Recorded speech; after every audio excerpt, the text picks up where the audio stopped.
Hello and welcome to an episode of Canadian History Ehx. Now, I love Canadian history. I think we have one of the most interesting histories in the world, and it just doesn't get the press or attention that it deserves. And one of the more interesting things about our history is the names of our towns. The name of a town can tell you all about its history. Maybe it comes from the Indigenous. Maybe it comes from a prominent settler. Maybe it comes from just a feature on the landscape.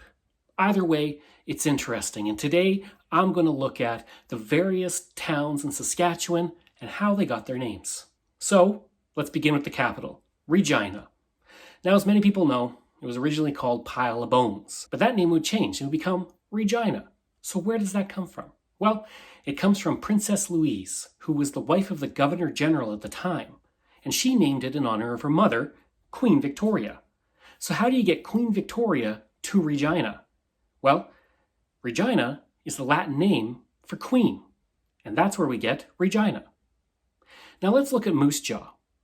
Way back in about 1857, a man by the name of John Palliser was coming through the area as part of the Palliser expedition. Now this Palliser expedition was very important because it was going to find that the whole West was actually pretty great for agriculture.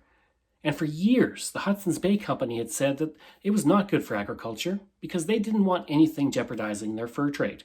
But John Palliser and the Palliser expedition would change that. And from John Palliser, we get two theories for the name of Moose Jaw. The first is that it comes from the Cree word Moose Gow, which means warm breezes. The second is that Moose Jaw River looks like a moose jaw, and that's why John Palliser named it that.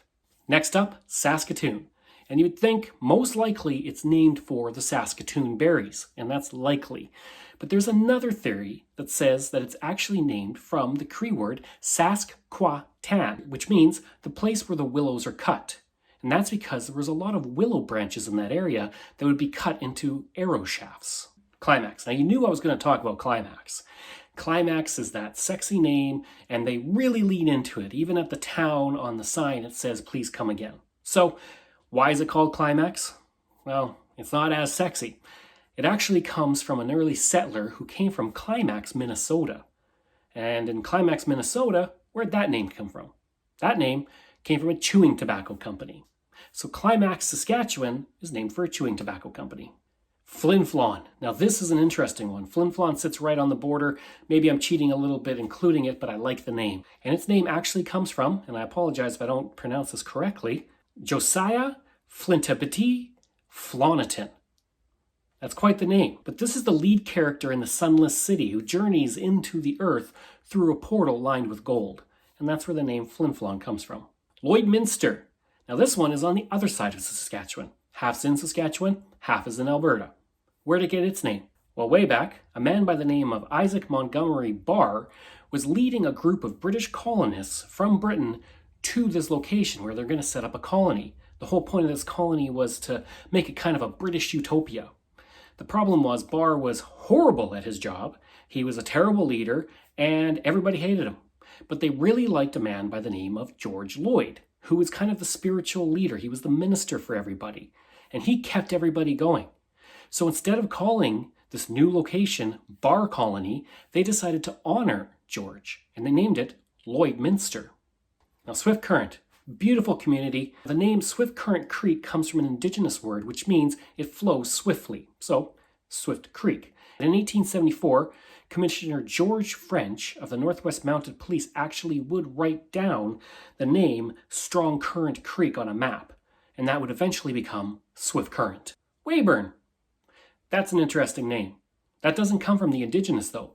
It actually comes from the Scottish word, a corruption of it, wee burn, for a small creek. So from wee burn, we get Weyburn. Battleford. Another very cool name. It's got battle right in the title.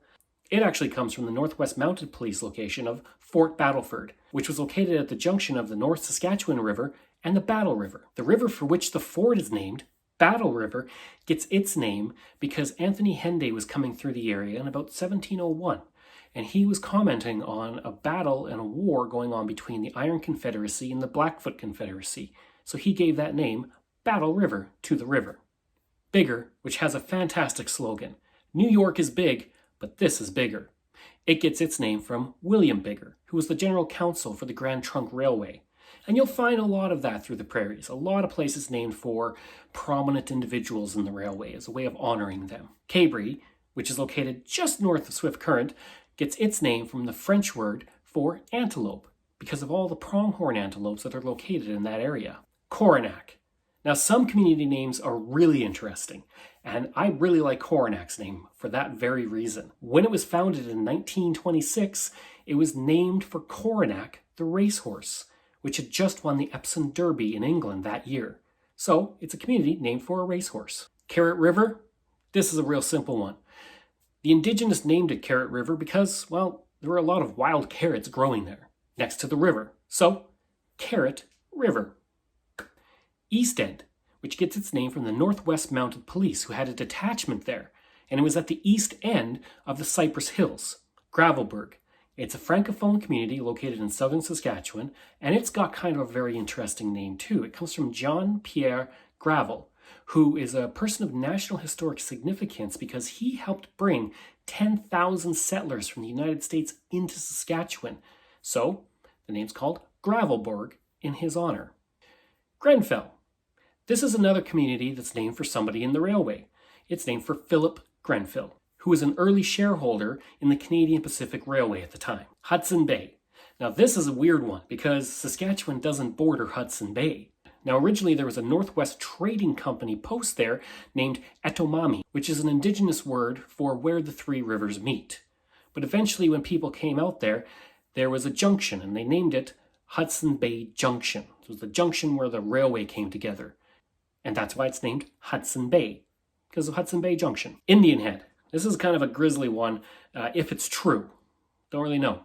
Now, the first postmaster there, Robert Crawford, is said to have named it Indian Head because he looked in the distance and saw a hill that looked like an Indian head. And so he gave it the name Indian Head. But there's another theory, and it's that John Palliser was coming through, and he had seen a whole bunch of indigenous bones on top of a hill, including skulls. So he named it Indian Head. As for why there was all these bones and skeletons on the hill, that comes from 1837 and a smallpox epidemic, and the tale goes the indigenous went to the top of the hill in order to die, and that's where their bones are. But whether that's true or not, I don't know. Morse, right along the Trans-Canada Highway.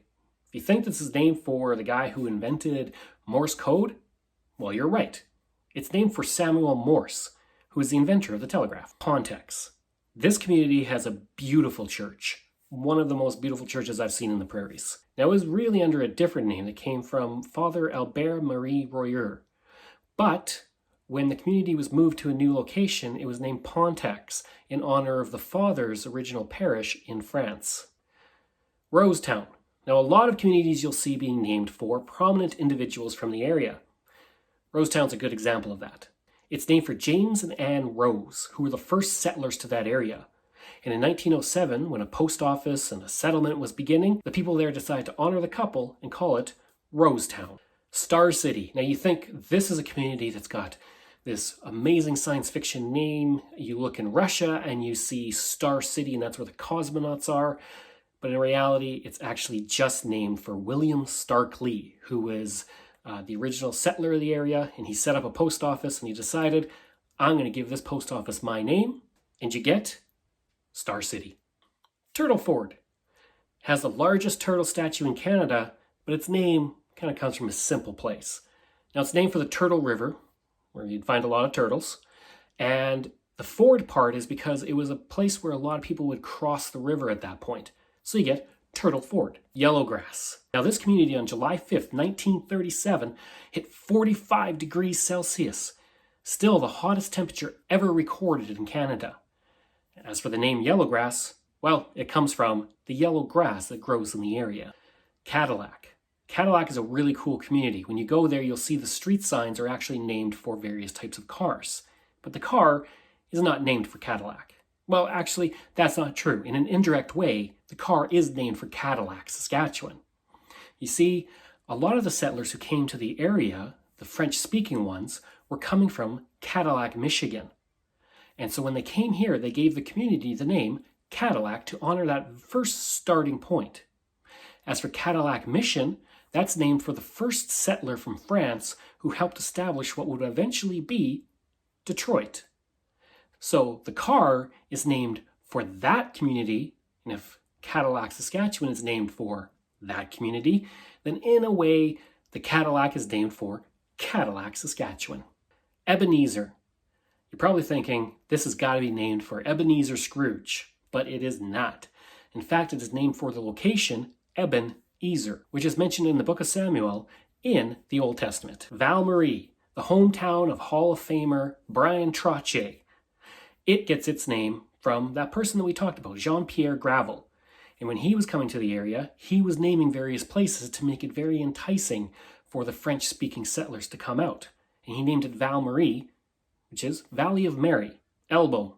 You'll find a lot of communities are named for body parts. Eyebrow, elbow, moose jaw. Anyways, elbow, it really just comes from the fact that the river going through the area has an elbow. So they called it Elbow. Findlater. If this is true, I don't know, but I love the story. So a bunch of settlers are coming through and they're looking for Chamberlain, Saskatchewan. And they can't find it. They decide, let's just settle in this one area, just for the night or for a few days. And those few days became a few weeks, and over time, the people there started asking their leaders, when are we going to find this new settlement? And they would say, we will find it later. Eventually, a settlement just sprung up there, and they decided, you know what, let's honor that history of trying to find a place, and we found this place, so we'll call it Find Later, Forget. Looks like forget, but it's actually Forget.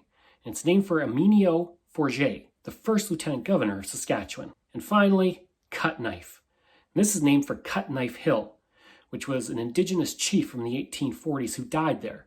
Now today it's actually known as Chief Poundmaker Hill, in honor of the chief who fought in the 1885 rebellion. But the name of that community, Cut Knife, comes from that original hill and that original chief. Hope you enjoyed that, and if you did, you can email me. Just email me at craig@canadax.com. You can visit my website where I have hundreds of articles on Canada's history at canadax.com. And absolutely check out my podcast. I have 3 episodes a week, interviews, deep dives into history, and more. It's called Canadian History Ehx, and it's available on all podcast platforms.